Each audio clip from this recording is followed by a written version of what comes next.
Rectification. L'école est égalitaire, mais la scolarité ne l'est malheureusement pas. Et au-delà même de l'égalité, l'école se doit de faire preuve plutôt d'équité.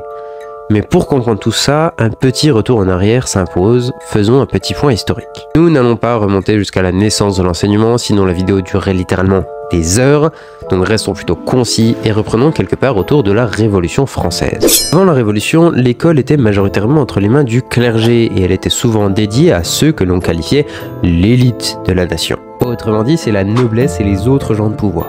En revanche, après la Révolution, les valeurs de liberté, d'égalité et de fraternité qui font aujourd'hui la devise de notre pays visent à ce que chacun, élite comme peuple, aille dans la même école. L'objectif est alors d'éclairer les consciences afin que le peuple ne se laisse plus dominer, tout en permettant à chacun de partager des valeurs communes, de partager une langue commune. Ça permet de maintenir l'unité du territoire. Enfin, ça c'est la théorie, parce que en pratique, l'école à ce moment-là, elle reste très clivée avec les écoles de riches d'un côté et les écoles de pauvres de l'autre.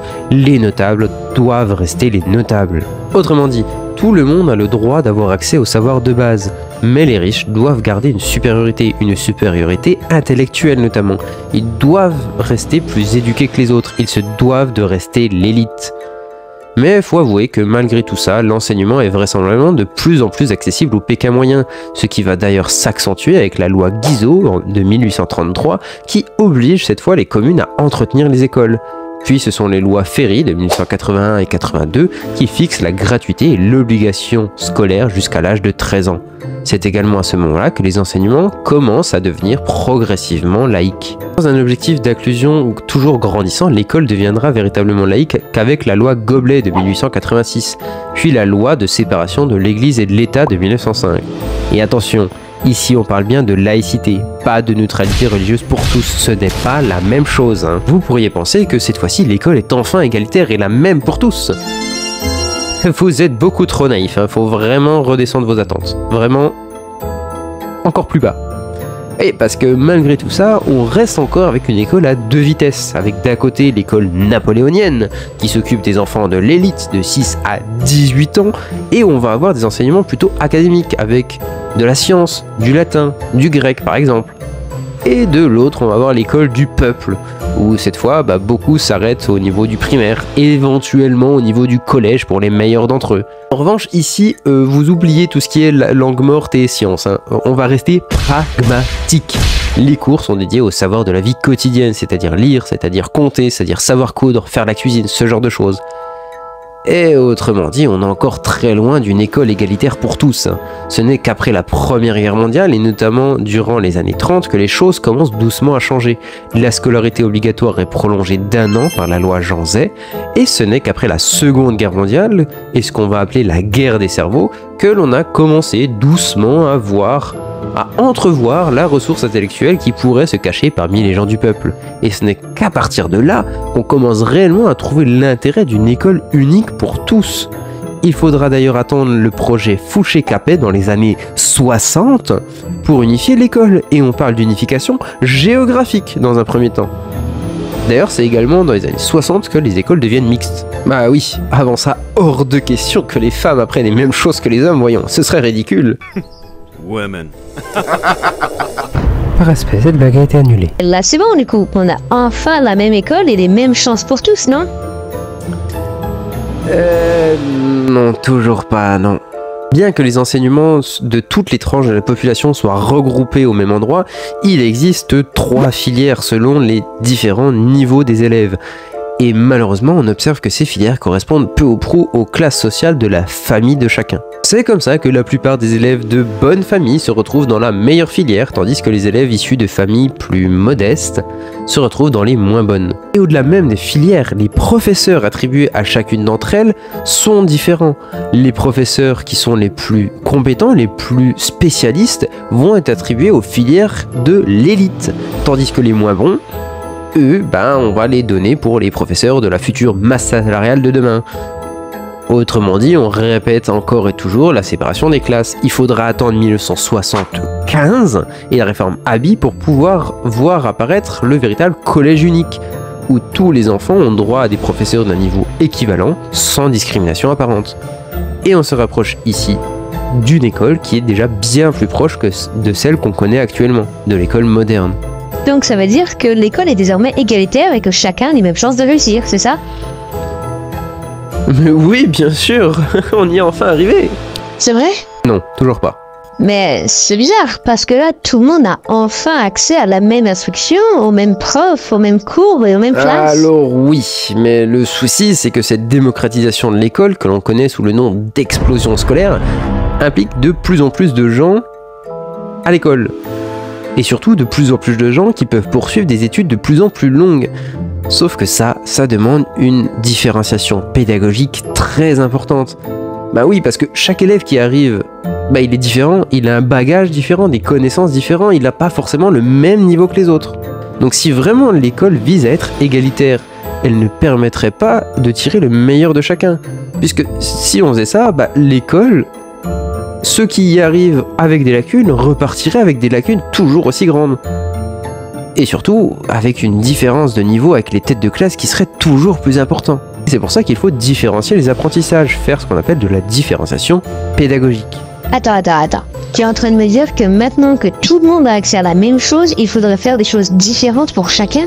Mais ça n'a pas de sens. Bon, allez, je t'explique la différenciation pédagogique. La différenciation pédagogique se définit par la mise en œuvre des différents moyens et procédures d'enseignement et d'apprentissage afin de permettre à tous, donc à tous les élèves, d'atteindre par des voies différentes les objectifs communs de réussite éducative.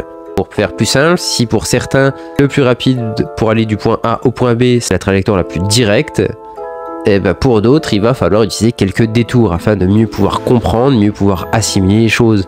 L'essentiel, c'est juste d'arriver au même point à la fin, peu importe le chemin. Pour réussir à faire ça, on va pouvoir différencier un certain nombre de points. On peut différencier l'organisation, on peut différencier les contenus, les tâches, les productions demandées, les outils et les supports, on peut différencier la gestion du temps, et parfois même on peut voir des différenciations au niveau des devoirs qui vont être donnés et même des évaluations. Ok, alors, faisons le point. À ce stade, les enseignements et les acquis doivent être les mêmes pour tous, car chacun a les mêmes droits et que l'on fournit l'aide nécessaire à ceux qui sont le plus en difficulté pour tenter de rattraper les autres qui, eux, vont continuer d'avancer. C'est bien ça? Oui, voilà, t'as à peu près tout compris. Ok, donc maintenant c'est bon. Au-delà de faire preuve d'égalité, l'école fait preuve d'équité, offrant la même chose à chacun. Et donc, chacun a les mêmes chances de réussir. Alors, en théorie, oui, mais non, toujours pas. Du moins, pas tout à fait. Attends, quoi? Mais pourquoi? Bah, tu te rappelles qu'on a dit que l'école, ça tentait de combler les différences. Est-ce que tu t'es déjà demandé d'où pouvaient venir ces différences? Non, pas vraiment. Eh ben, heureusement qu'on compte pas sur toi, hein. Mais bon, ne t'en fais pas parce que d'autres se sont déjà posé ces questions-là. Rappelle-toi que de plus en plus de gens vont à l'école, de plus en plus de gens font des études longues, et on s'est rendu compte que beaucoup de gens héritaient leurs difficultés de leur cadre de vie, et notamment de leur cadre familial.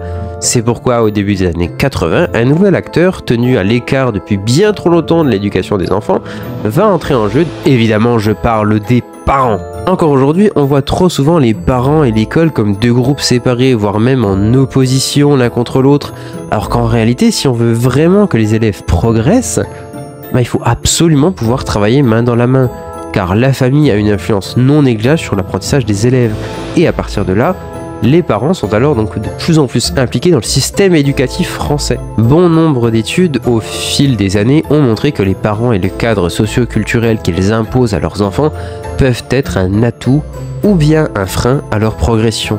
Ce fut notamment le cas de l'étude de Claude Lévi-Strauss qui qualifie tout ça de structuralisme.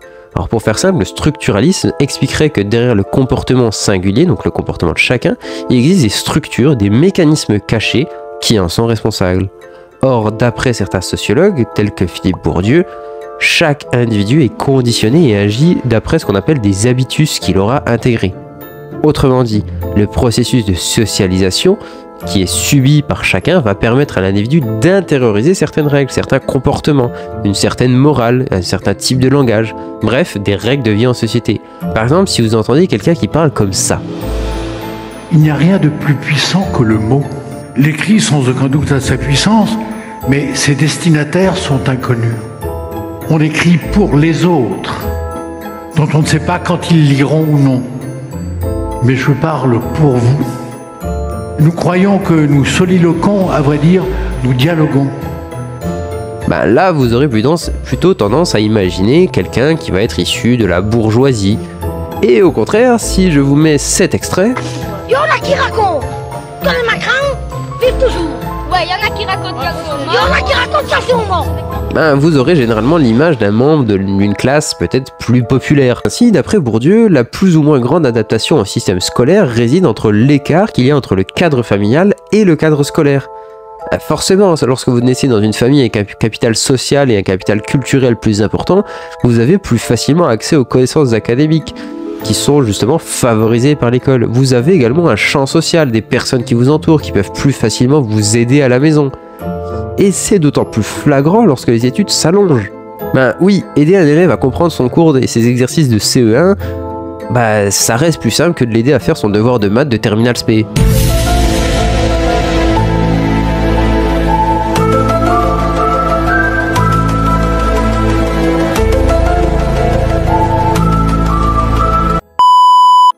Donc oui, forcément, surtout si le niveau dépasse celui même des parents. D'autant plus que le style d'éducation est parfois différent d'une classe sociale à l'autre. C'est pour cela que l'on estime que les enfants d'enseignants réussissent en moyenne mieux que les autres, du point de vue scolaire en tout cas.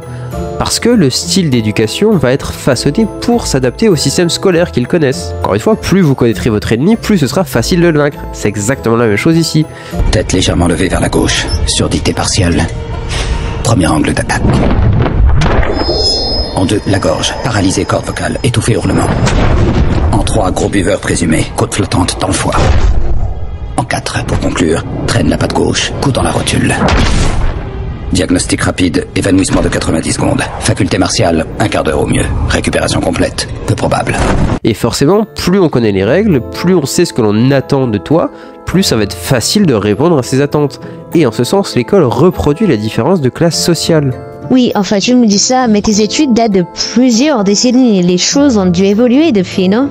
Oui, les choses changent un peu, mais malheureusement, pas toujours pour le mieux. Regardons un peu les chiffres de l'INSEE. D'après l'INSEE, même au niveau de l'école primaire, les résultats des élèves en dictée et en calcul sont bien différents selon la catégorie socio-professionnelle des parents. On observe par exemple qu'en 2015, les enfants issus de familles de cadres et de professions intellectuelles supérieures ne font que 13 fautes, contre 19 pour ceux de la classe ouvrière. Et on va même jusqu'à 21 pour ceux des familles sans emploi. Quant au score moyen en calcul, le constat est le même. Le score des élèves issus de milieux favorisés est de 206, soit environ 24% de bonnes réponses en plus que pour les enfants d'ouvriers qui, eux, sont cantonnés à un score de 166. Et malheureusement, ces différences de performance se voient dans tout le reste de l'OCDE. Regarde par exemple ce graphique, ben, ça se voit très clairement. Et idem dans le cas de l'obtention du baccalauréat ou de la poursuite d'études. Les résultats sont malheureusement flagrants. Ah ouais, c'est vraiment pas tout rose en fait. On est encore loin de pouvoir affirmer une égalité des chances pour tous là. Et attends, c'est pas fini. Et oui, parce que depuis tout à l'heure, on parle de famille. Et pour beaucoup, lorsqu'on vous dit le mot famille, vous pensez très certainement à la famille classique avec 2 parents et 1 ou plusieurs enfants. Eh oui, sauf que tous les élèves n'ont pas la chance de pouvoir vivre dans ces conditions. Certains voient leurs parents se séparer, une certaine désunion familiale. Et malheureusement, ça a un impact sur la réussite de vos enfants. D'après les études menées par Paul Archambault, il existe un lien très fort entre les difficultés familiales et la réussite scolaire. Et ça, quelle que soit la catégorie sociale des parents. Votre divorce peut diviser par 2 les chances de réussite de votre enfant. En effet, on va compter 45% des jeunes qui ont des parents unis de classe favorisée qui ont obtenu un bac plus 3 ou plus, alors qu'on chute à 20% si les parents sont séparés. Pareil, on est à 18% des enfants ayant des parents unis avant leur majorité dont le père appartient à la classe de cadre ou de profession intermédiaire et où la mère n'a aucun diplôme qui obtienne un bac plus 3, mais par contre ça tombe à 8% si c'est dans le cas où les parents se séparent. Pareil pour les parents sans diplôme, 3% des parents unis sans diplôme et 0 si les parents sont séparés. Donc oui, ça a un énorme impact sur les résultats des élèves. Forcément, ils ont autre chose à penser. Ah oui, avec tout ça, ça laisse peu d'espoir quand même. Mais bon, après tout, c'est pas grave, je suis un battant, moi je ferai tout pour réussir.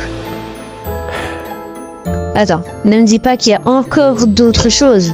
Eh ben, malheureusement, si. Oh non, mais quoi encore? L'effet Pygmalion. L'effet Pygmalion? L'effet Pygmalion. En gros, ça dit que les élèves finissent par se conformer à ce que l'on attend d'eux. Bah, c'est positif, ça, non? Vu que généralement, on attend qu'ils réussissent, les élèves, normalement. Ben, pas tout à fait. Il peut arriver que certains profs aient malheureusement des a priori sur certains élèves selon leur comportement, selon leurs notes, selon leur dossier précédent, selon leur réputation.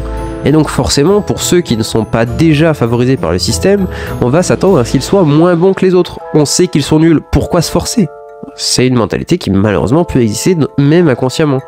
Autrement dit, les fils de pauvres, quoi. Alors, je l'aurais pas dit comme ça, mais un peu oui. On part du principe qu'ils n'ont pas les codes, donc ils ne réussiront pas, ou en tout cas moins que les autres, donc forcément on leur accorde moins de temps, des échanges de moins bonne qualité, etc.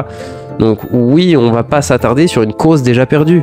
Et malheureusement, ça va tirer vers le bas les élèves qui sont déjà en difficulté, et ça montre l'importance également du cercle social. Mais alors, c'est peine perdue, non? Heureusement non, parce que l'effet Pygmalion, même si en théorie il a beaucoup d'impact, dans la vie réelle on voit que l'effet est quand même beaucoup moindre. Généralement, les professeurs sont quand même formés pour essayer de limiter ce genre de choses. Donc même si ça se produit quand même inconsciemment, on va dire limiter les dégâts. Mais effectivement, ça peut poser un certain nombre de problèmes. Mais par contre, ça signifie aussi que si les enseignants changent leur vision, leurs attentes vis-à-vis de ces jeunes-là, cela va pouvoir les aider à progresser.